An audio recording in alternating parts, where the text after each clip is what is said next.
Where'd you get your bonds? The Federal Reserve has cut its key interest rate to the lowest level on record. Biggest interest rate The cuts federal in funds history. rate, the interest at banks. Crisis will happen. The biggest fiscal stimulus we have ever seen. And that'll solve the problem. We're in the midst of a serious financial crisis, and the federal government is responding with decisive action. We boosted confidence in money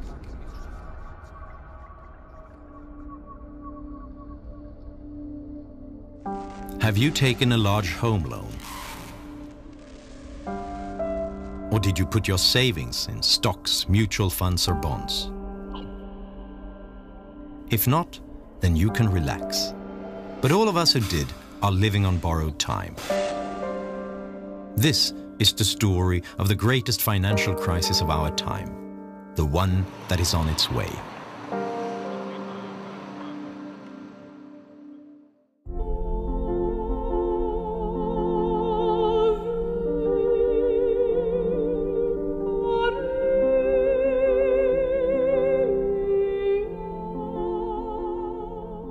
They spent hundreds of billions of dollars to show that they were doing something, but not properly designed and not as effective as it should have been. When they start losing money, hey, we got to get back in the game. We got to get those dice rolling again. Hey, let's create another bubble. You think the dot-com bubble was too big? We got a bigger one for you. We'll call it the real estate and the credit. Well, the problem is they never actually cure the crisis, right? They just give alcohol to a drunk. It doesn't sober him up. It just, sets him up for, a bigger hangover. And that's all we've done. And that's all we're trying to do. And so I know at some point you kill the patient, right? At some point you can't drink anymore. It's just the end of it. You reach the end of the ability. And that's where we are. Congress wanted to believe them. Congress wanted an excuse to bail out the auto workers. And the executives gave them just enough political cover to say, well, I'm not really doing this because I want auto worker votes and I'm going to give them a huge amount of money. I'm really doing this for the American economy. The Federal Reserve has cut its key interest rate to the lowest level on record. The federal funds rate.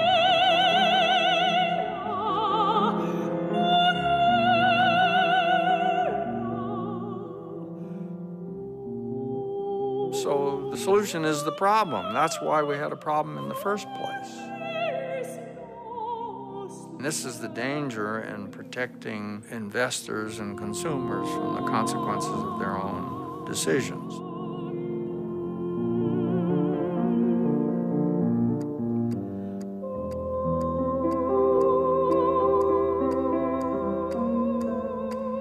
We can do it, but we need to do it soon, because the clock is ticking and time is not working in our favor.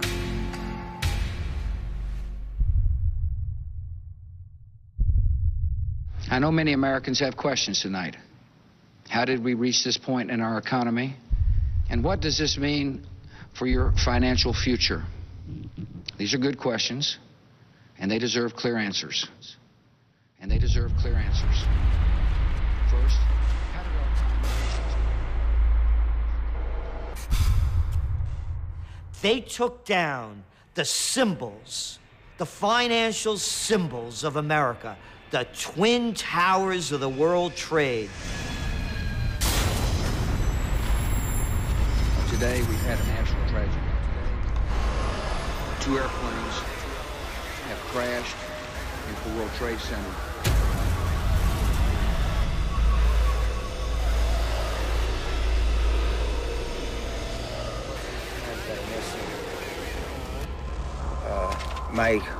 My old company, my old company where I used to work, the whole company's missing.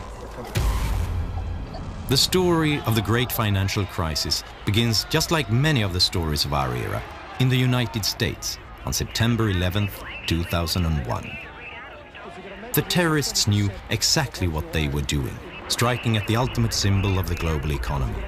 And they did it when the US was already slumping into a recession after the dot-com bubble had burst. Despite the tragic events of September the 11th, the foundations of our free society remain sound, and I am confident that we will recover and prosper as we have in the past.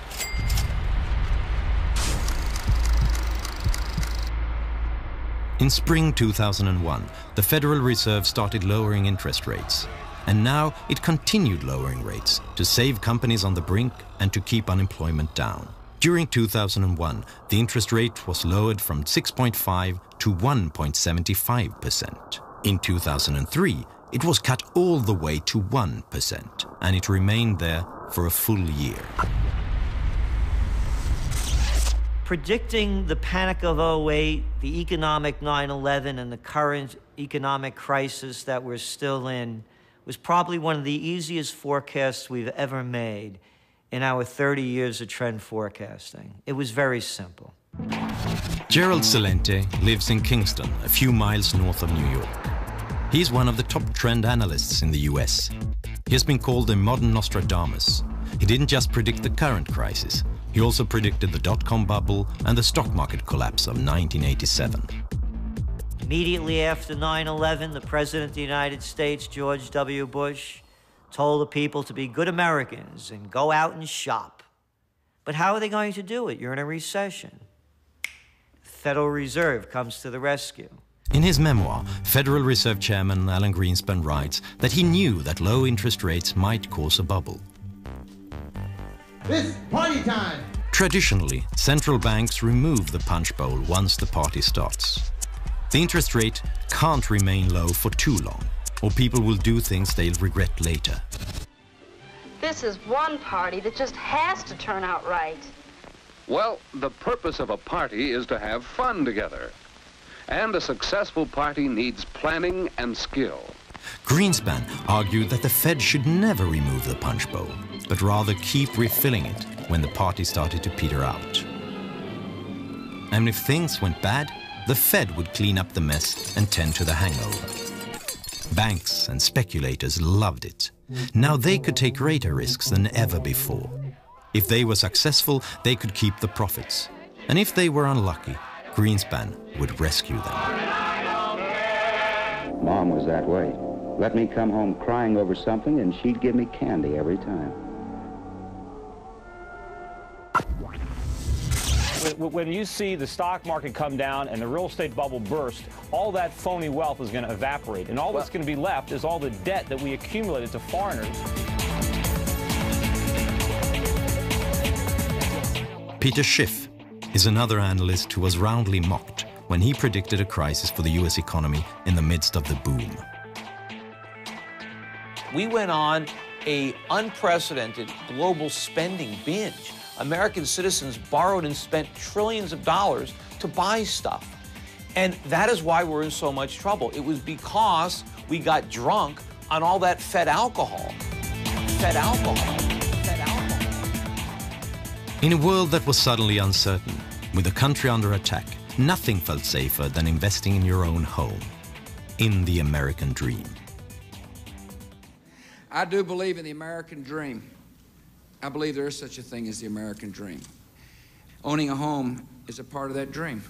It just is. Right here in America, if you own your own home, you're realizing the American dream. Vernon Smith was awarded the Nobel Prize in Economics in 2002.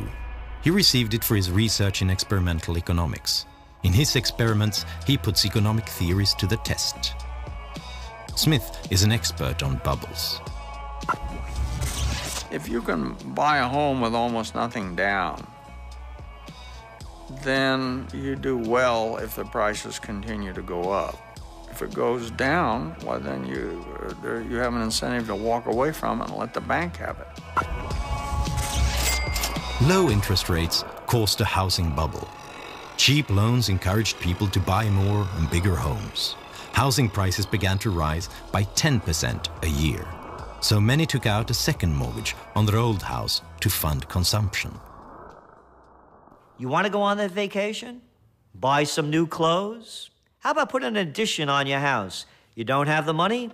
How about a home equity loan? That's for you. Let's use your house as a piggy bank. The banks granted loans to almost anyone. Why would you need a decent income to buy a home if you can get rich just living in it? The market even coined the term Nina loans.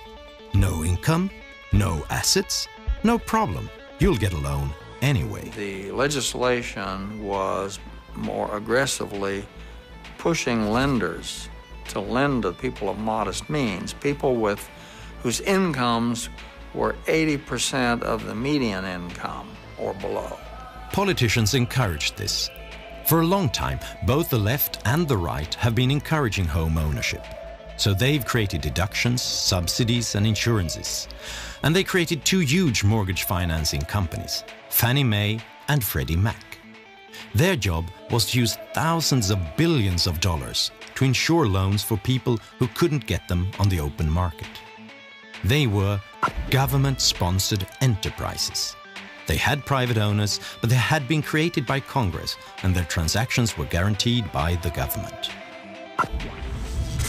So particularly Fannie Mae and Freddie Mac are government-sponsored enterprises. And what it means is they're private, not now maybe, but they're private companies that have special charters from the government. And the thing about government-sponsored enterprises, which is the main thing people are talking about, is a sense that they're guaranteed by the government. First of all, government-sponsored corporations that help create our mortgage system. I introduced two of the leaders here today. They call those people Fannie Mae and Freddie Mac, as well as the federal home loan banks, will increase their commitment to minority markets by more than $440 billion. In the last decade, Fannie Mae and Freddie Mac have donated more than $200 million to politicians in Washington. Enterprise-sponsored government. I asked the former Freddie Mac chief economist what they got for their money. I don't know. I mean, that's a tougher question. No, they had a pretty good charter. They were regulated in a spotty way. In many ways, the regulatory structure wasn't that bad, but it was the case that the regulatory structure was a compromise. It wasn't a treasury, it wasn't a housing, really. It was somewhere in between. You know, there was a huge moral hazard courtesy of the government in the mortgage market. When the government, through Fannie and Freddie, started to guarantee mortgages, then the lenders were no longer worried about getting their money back because the government said, we guarantee it. And so that's why I've proposed and urged Congress to fully fund the American Dream Down Payment Fund. This will use money, taxpayers' money, to help a qualified low-income buyer make a down payment. Well, greed has to be balanced with a certain amount of fear, and that's what down payment rules are all about, and amortization rules, is to keep people from carried away by, as you say, the greed of expecting to become rich by buying a home and reselling it at a higher price. And that's important. If one of the barriers to home ownership is the inability to make a down payment, and if one of the goals is to increase home ownership, it makes sense to help people pay that down payment. This is the problem, the moral hazard. We gave a moral hazard to home buyers. Once you say that you can buy a home with no down payment, all of a sudden there's no risk to the borrower. He doesn't care if he overpays, because if the house keeps going up, he makes money. If it stops going up, the bank loses the money. You know, we have moral hazards in our banking system. The U.S. government guarantees all bank deposits. Well, what does that mean? That means that depositors don't care what the banks do with their money once they deposit it, because they know the government guarantees it. And the federal government obviously has to play an important role, and we will. We will. I mean, when I lay out a goal, I mean it. Why are they doing that? Why can't we let mortgages be financed in the private sector? The reason is because the private sector would not finance these crazy mortgages, and real estate prices would have to come down to levels that people can actually afford. How can you promote home ownership if people can't afford the home? The big banks dared to make riskier loans because they had started repackaging loans and selling them to others as securities. They sold them to each other, to Fannie Mae and Freddie Mac, and they sold them to Norway, to Germany, and to China. If the loans turned bad, someone else would end up with a hot potato. I guess we're a little early. What do you want to do? Anything but inspect this temple of capitalism. Oh, Nick. Look at them. Their eyes popping out of their heads, drooling over the very things that are taking away their jobs. Now, Nick, don't get all excited. My family think that America is a pretty swell place, and I don't want you to disillusion me. I know. Everybody wanted to buy because the rating agencies that rate securities gave the mortgage-backed bonds their highest rating. They promised huge payoffs at near zero risk. The rating agencies thought that house prices would just keep rising. And then there was that minor detail that the rating agencies were being paid by the sellers of the securities. And I think the process was corrupted. First of all, the government licenses Moody's and Standard & Poor's. So there's only a few companies who are authorized to rate these bonds. So it wasn't really a free market. The government was in bed with Moody's and with Standard & Poor's. But also you had this perverse relationship between Wall Street and the rating agencies where they were paying the rating agencies to rate the products that they were structuring. And so there was, this was an incestuous relationship where they knew if they put bad ratings on them, they wouldn't sell. And if they didn't sell, they wouldn't be making all this money constantly rating them. They were great days, but it was all based on a market on steroids. Loans were cheap enough to keep driving housing prices up. But when interest rates returned to normal levels in 2006, the spell was broken. But for one person, the future was still bright. Ben Bernanke, Alan Greenspan's successor as Federal Reserve Chairman. Tell me, what is the worst case scenario if, in fact, we were to see prices come down substantially across the country? Well, I guess I don't buy your premise. It's a pretty unlikely possibility. We've never had a decline in house prices on a nationwide basis. People could no longer get new loans to pay off the old ones. Those who had been given a mortgage despite a very low income couldn't afford to stay. The prices started falling, making the mortgage-backed securities increasingly worthless. There's not much indication at this point that subprime mortgage issues have spread into the broader mortgage market, which still seems to be healthy. The rating agencies removed the high ratings from the securities. Investors who never looked beyond the ratings suddenly didn't know what they had bought. They didn't know how risky those loans were. Overall, the U.S. economy appears likely to expand at a moderate pace over the second half of 2007, with growth then strengthening a bit in 2008 to a rate close to the economy's underlying trend. The dominoes started falling. Investors stopped buying mortgage-backed securities and refused to lend to those who depended on them. Investment banks like Bear Stearns and Lehman Brothers suddenly couldn't get new loans to stay in business. Fannie Mae and Freddie Mac could no longer hide the disaster. The financial crisis started in a way that is eerily similar to today's situation. It started with an economic crisis in the US and a government that responded decisively. After 9/11 and the dot-com collapse, the US government decided to save the economy by inflating a new bubble.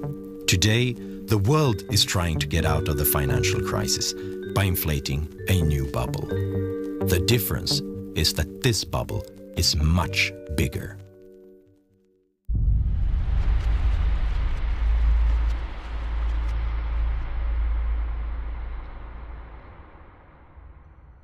After they did the dot-com bubble, and that burst, and they reinflated it with the real estate and credit crisis bubble, and then when that burst, now they've created the bubble of all bubbles. And it's not only the United States, this is a global bubble. They're all into it. It's called the bailout bubble. Hey, the economy's going down, recession's setting in, sales don't look good, exports soft, need more money? How about, we'll call it stimulus packages. And from Australia to the United States, from the UK to China, they're dumping funny money into the system to keep it going. In September of 2008, the US economy is near collapse. Fannie Mae and Freddie Mac have been taken over by the government.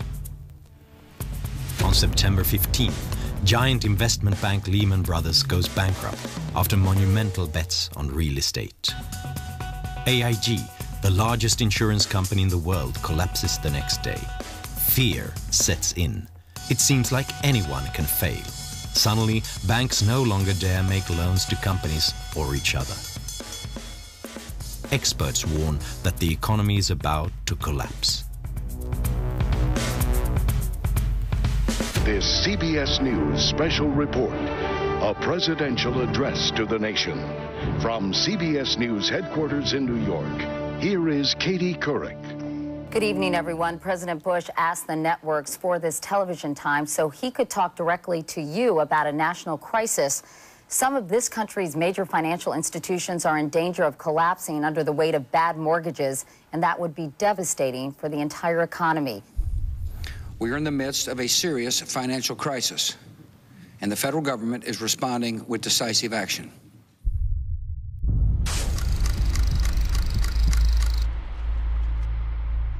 In a televised speech, Bush scares the market even more, while still claiming that they can trust him. He has a solution. Under our proposal, the federal government would put up to $700 billion taxpayer dollars on the line to purchase troubled assets that are clogging the financial system.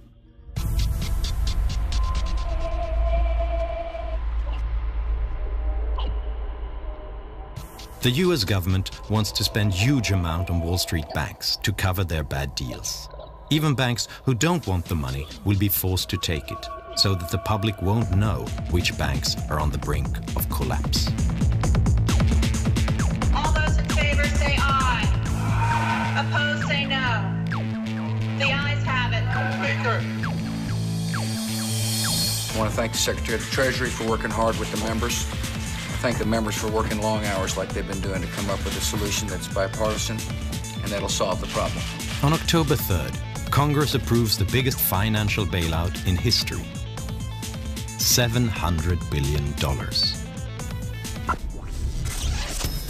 Around the world, in Germany, Italy, Canada, South Korea and Great Britain, other politicians do the same to save their banks.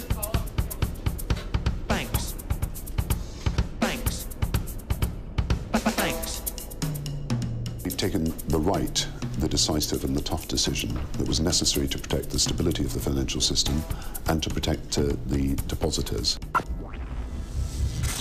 David Walker was US Comptroller General from 1998 to 2008. He quit because he was so worried about the US economy that he wanted to have the freedom to warn about what may happen. In my view, the bailout was necessary in certain regards, but in many cases, we wasted a lot of money because we didn't do three things. First, have clearly defined objectives about what we were trying to achieve. Secondly, have criteria established up front as to who would get the money and who wouldn't get the money. And number three, have conditions established up front as to what they could and couldn't do with the money. And as a result of not having those three things, some people got the money that didn't deserve it. Other people got the money that didn't make good use of it. And as a result, we had a lot of waste with regard to taxpayer money. What would it mean if the domestic industry were allowed to fail? You heard Senator Stabenow, so I won't repeat other than to say... As a result of the crisis, the situation for the US auto industry became critical. On November 19th, their CEOs fly to Washington to demand money. The executives came out and they said, if you don't do this, we are going to see a jobs holocaust. They issued extremely high estimates of how many jobs would be lost that included counting every single company that supplies them with anything. That's why this is all about a lot more than just Detroit. It's about saving the U.S. economy from a catastrophic collapse. A month later, President Bush gives billions of dollars to General Motors and Chrysler. The money comes from the bailout package that was really only designed to save the financial industry. Now some U.S. auto executives say that their companies are nearing collapse and that the only way they can buy time to restructure is with help from the federal government. Megan McArdle is a financial analyst for The Atlantic and has written extensively about the problems of the U.S. auto industry. Congress wanted an excuse to bail out the auto workers, and the executives gave them just enough political cover to say, well, I'm not really doing this because I want auto worker votes and I'm going to give them a huge amount of money. I'm really doing this for the American economy. But if you look at how much money we gave them, I mean, you're talking about almost $100 billion is how much we will end up spending on this. You know, even if you were saving millions of jobs, it would have been cheaper to give every single one of those people $100,000 to go out and, you know, find a new job. The big guys on Wall Street, they can't take their losses.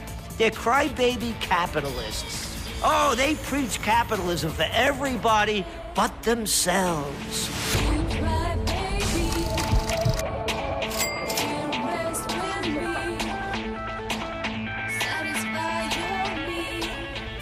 The Federal Reserve has cut its key interest rate to the lowest level on record. Fed Chairman Ben Bernanke and his colleagues also pledged to use all available tools to contain the widening crisis and the longest recession in a quarter century. December 16th, 2008. It is time again to pour alcohol into the punch bowl. The Federal Reserve reduces interest rates to practically zero to restore investor confidence. Other central banks do the same. Hey, have no credit? Don't worry about it. Just sign on a dotted line. The housing bubble that they inflated blew up with all the carnage and all the bankruptcies. And now what is their solution? Well, gee, let's do the same thing we did before. Instead of having interest rates at 1%, let's have them at 0.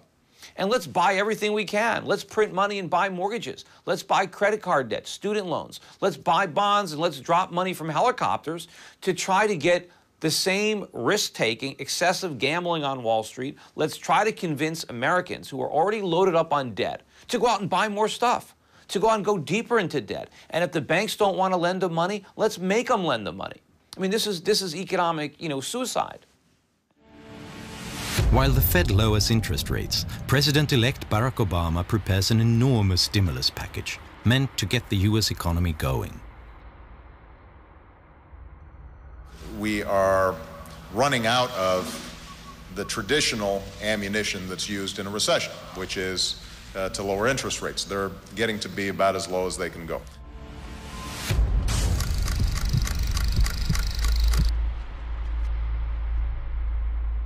The American Recovery and Reinvestment Act that I will sign today, a plan that meets the principles I laid out in January, is the most sweeping economic recovery package in our history. On February 7th, 2009, Obama approves a stimulus package worth $787 billion. With the Bush stimulus package from the year before, U.S. politicians have now spent close to $1 trillion to stimulate the U.S. economy. The money is spent on roads, airports, education, unemployment, and other benefits. There's a bureaucracy in everywhere. And, in Italy, they used to say where I'm from, when you have a jar of honey, you lick your fingers.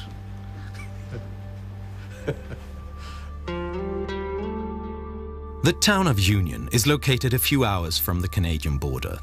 This is where the computer company IBM got its start and grew to be the biggest in the world.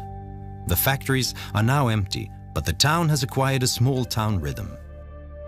So there was surprise when $600,000 from the stimulus package arrived to combat homelessness. On occasion, our police officers may run across someone and they try to, take the person to an area where the individual can get some shelter and get something to eat, but it's not a problem here. This is Rodeo Drive in Beverly Hills, probably the world's most famous upscale shopping district. It was here, for example, that Julia Roberts went shopping in Pretty Woman. Stimulus money has made its way here as well. These streets are to be repaved to the tune of $1 million. Sure, there are potholes in the asphalt, but is this really the economy that needs to be stimulated? We had a $787 billion stimulus bill, but only about 1/3 of it was truly stimulus. By that I mean timely, targeted, and temporary. The other 2/3 were things that people wanted to do, had been wanting to do for a long time, but they didn't want to have to pay for it. They wanted to do it as part of emergency legislation and charge it to the national credit card. The Johnstown, Pennsylvania airport has 3 scheduled flights a day. Other than that, it's quite empty. When you have the flights coming, that's when the people are here. Right. Other than that, it's empty. But one face is everywhere. Congressman John Murtha, the airport's namesake. He's been called the King of Pork and has gotten $200 million for Murtha Airport from Washington. Earlier this year, the airport got a new source of revenue, $800,000 from the stimulus package to repave this backup landing strip.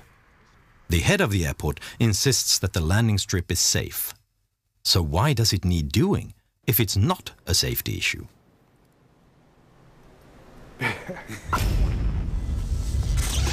Because of the steps we've taken, this plant is about to shift into high gear. One of the biggest stimulus programs was aimed at the auto industry, cash for clunkers. Turn in your old car and get cash toward a new one from the government. It was so popular that its $1 billion budget ran out in a week, so more money was quickly injected. Many countries offered similar programs. Germany had the biggest one and handed out almost $7 billion to those who scrapped any car more than 9 years old while buying a new one. Our government seemed to think that German auto industry is so important, we have to support it in some ways, and therefore they created this bonus. They didn't call it a scrapping bonus because I think they knew just how ridiculous that was, so they called it an environment bonus. Karen Horn is a doctor of economics at the German Economics Institute. And of course, people took advantage of that. It worked as long as it was on, the program worked, but now it's out, it's over, and of course, numbers are dropping. People are feeling that they ran into additional debt due to that bonus that they wanted to take advantage of, and they're having problems they didn't anticipate. So Germany spent almost $7 billion to scrap fully functioning cars and to maintain excessive auto factory output. Once the program ended, the industry was right back in the doldrums. I was just very surprised that people would accept the idea so readily. That they would accept the money is something else, who wouldn't, but that they would find this a solution that they deemed viable. It doesn't give me a very good impression of the rationality of the voter and taxpayer, I must say. And that's where we are. I think at this point, the problem is now so big that government stimulus is not going to, buy us another 5 or 6 years of phony growth like it did last time. Because we have to accumulate so much more debt now. Because the bigger the problem gets, the more we have to stimulate to get that short-term boost. But now the bigger the bust, because now we have a bigger stimulus, to get out of the economy.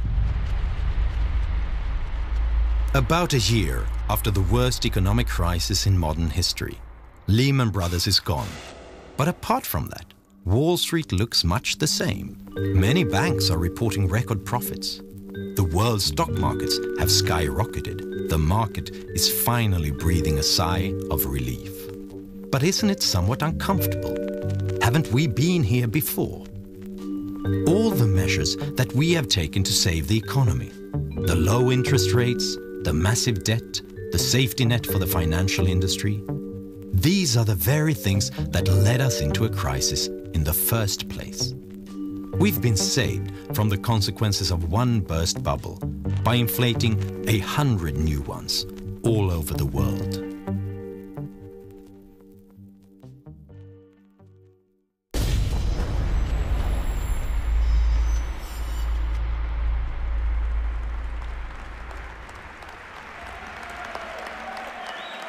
One year ago, I took office amid 2 wars, an economy rocked by a severe recession, a financial system on the verge of collapse, and a government deeply in debt.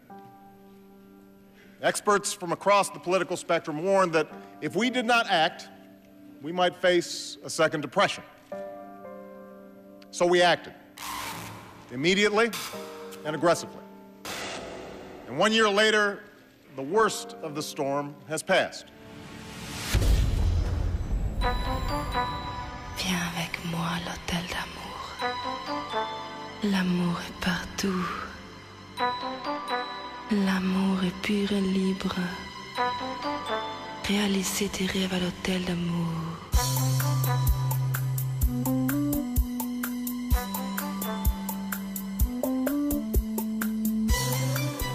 There are positive signs. This is the Hamptons outside New York, a classic playground for Manhattan's elite. A house by the Atlantic like this one costs $30 million. And a hot dog bun with lobster salad costs $18. Fast food, Hampton style. The crisis has made its mark here too. There are fewer private jets at the airport. Instead, the Porsches jostle the Mercedes on the turnpike to New York.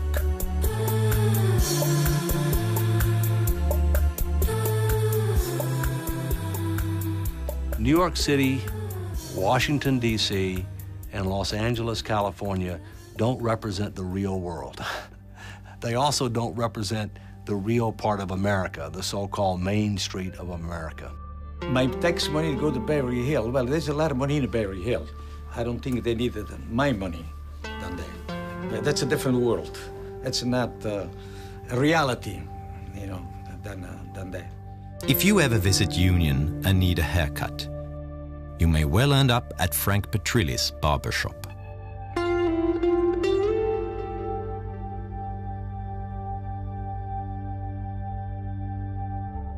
But unfortunately, a lot of people lost their homes because they lost their jobs. And they're not living the life that one time were able to do it. A lot of the young people, especially educated, they try to move, go out of town. But I believe no matter where they go, the situation is the same all over. Where they're going to go, Detroit? Now listen, son. I wasn't going to tell you this, but you're the reason we came here all the way from Indiana. You've heard all the talkers. Now I'm going to show you the doers.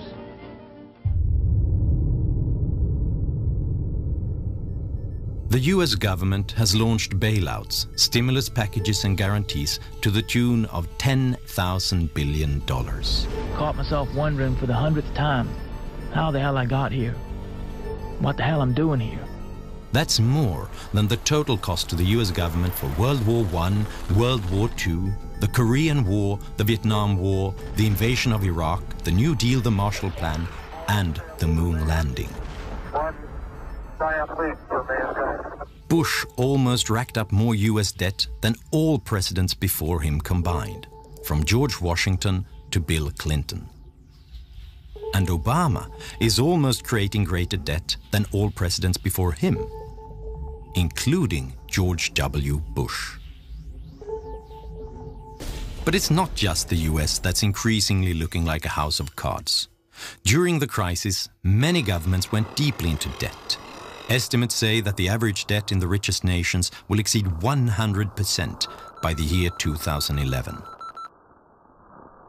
These are loans taken at currently low interest rates. Should the interest rate rise by 1%, the US interest payments will rise by $100 billion per year. That's more than the annual cost for the Vietnam War. Sometimes it's just an engine failure, other times it's the deadly flak. If the pilot's lucky, the flak kills him. But usually he isn't, and he burns to death as his plane spins in. It sounds absurd to even think that the United States, the world's economic superpower, might crash. After all, they get the highest ratings from the credit rating agencies. One of the lessons that we must learn from the mortgage-related subprime is you have to take credit ratings with a big grain of salt. Because as we saw with the mortgage-related securities, they went from AAA rating to junk bond pretty fast once people understood the true situation. Today, the United States is rated AAA, but if it doesn't start taking steps to put its financial house in order, that AAA rating will be lost. It's only a matter of when and how quickly. In September 2008, The bankruptcy of one large investment bank brought the world economy to its knees. The fate of Lehman Brothers raised the question of who was next in line, so everyone avoided doing business with banks. How will the world react if the next entity to declare bankruptcy is a nation? Who is next in line if that were to happen? Some houses of cards have already started falling. This is Iceland, until recently one of the richest nations in the world. When the crisis hit, the Icelandic banks collapsed. The Icelandic stock market crashed, leaving the debt with a small population. For the first time in 50 years, this peaceful country saw riots.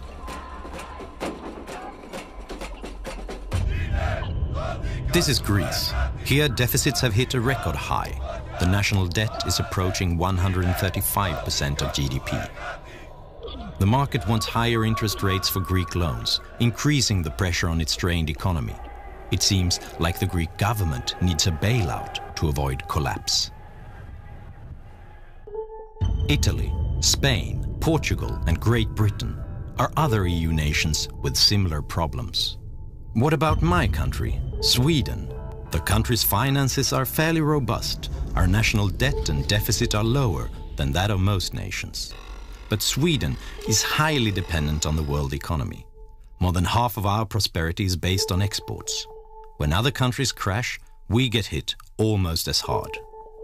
And Swedish housing prices have risen during the crisis, despite the recession and despite rising unemployment.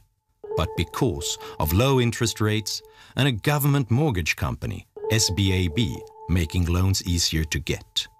Swedes have never carried more debt in relation to their income. Doesn't all of this sound very familiar? We have new bubbles everywhere, so I am pretty worried about what's going to happen. If you don't want bubbles to burst, then don't blow them up in the first place, because all bubbles burst. If enough things can go wrong, some of them probably will. The question is just which needle will burst this bubble? Will it be new credit losses as banks take on greater risks, knowing that the government considers them too big to fail? Or falling stock prices as interest rates rise and the steroids wear off? Will it be the Chinese economy overheating? Or will it be a collapse of confidence in the US dollar?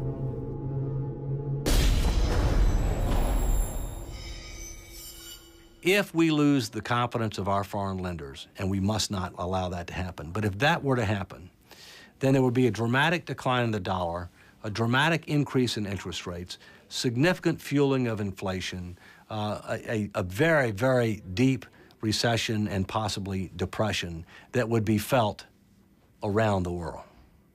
We must not allow that to happen.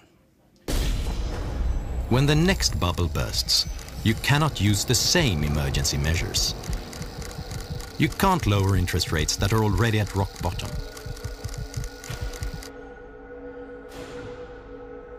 You can't stimulate the economy with borrowed money if an excessive national debt is the cause of the crisis. The governments could save the banks, but who can save the governments? Ultimately, there's going to be a price all around the world to be paid for this. And the longer it continues, the bigger that price is going to be. You know, this really is a moral question. I mean, I can give you plenty of big and bad numbers. You know, when you talk about tens of trillions of dollars, it's just hard to imagine. But you have to put a face on it. And to me, I put my children's and my grandchildren's face on it. It's their future that we're mortgaging.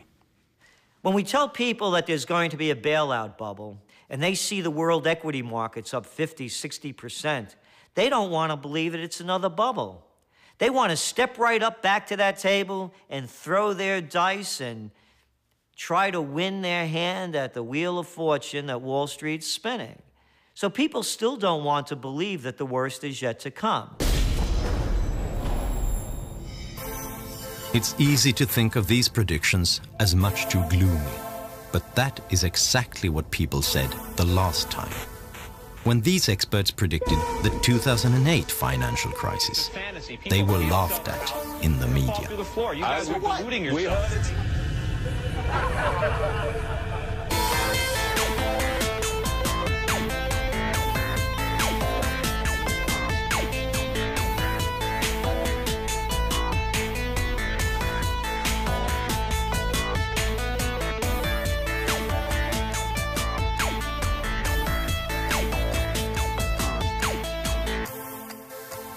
We can do it, but we need to do it soon because the clock is ticking and time is not working in our favor.